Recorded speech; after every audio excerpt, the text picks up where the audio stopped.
Hi guys, and welcome back to the channel. Today let's review Ctrl Alt Ego. Some call this an immersive sim.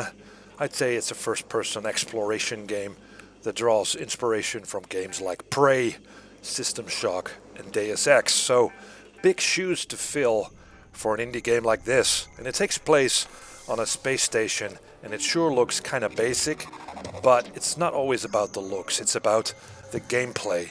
And in this game you play this entity or this consciousness that can only move from device to device, whether it be a computer terminal or a security camera or an iPad, all things computers, and it can take control over smaller and bigger robots, some of which you can use to move through the levels.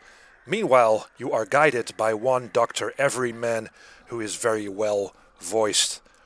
It's all quite a mystery what is going on this space station and where everybody is. So hence the Prey vibe I got from playing this game. And it's really up to you to find a way through the levels that are very well designed. Each level is different, but also connected to the others. I love the way that you can look for detours and shortcuts, and every level has quite a few challenges to overcome, like evil sentry robots that will shoot you on sight. There are firewalls that block your way, and you need to find a different way around them.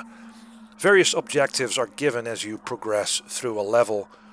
Mostly you will be using the main robot that is called Bug 22, and that can be outfitted with extensions like a gun, a drill, or a vacuum cleaner, or you can install upgrades into it, like you can store more resources in the robot.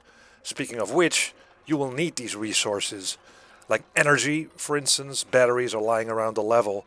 You need those to buff up your health bar. They serve as your health bar, basically.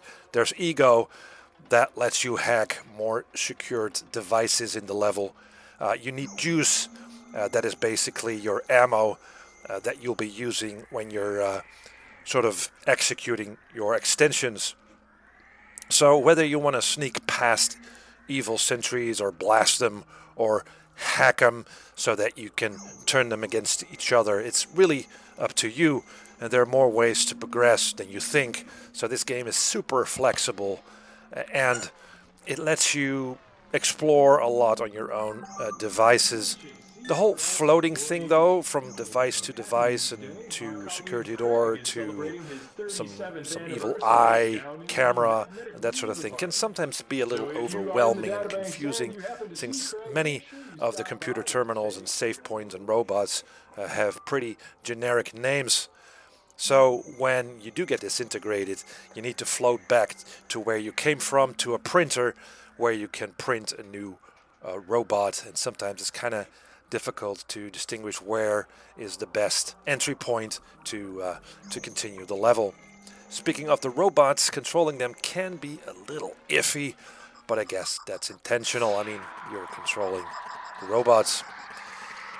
There is an inbuilt hint system as well that sets you on the right track if at some point in the game you feel stuck. I think this game is very much overlooked. I had a lot of fun playing it, and that's all that matters. So if you see this video, you should definitely get this game. It's one of the best games of 2022, I think. So thanks guys for watching.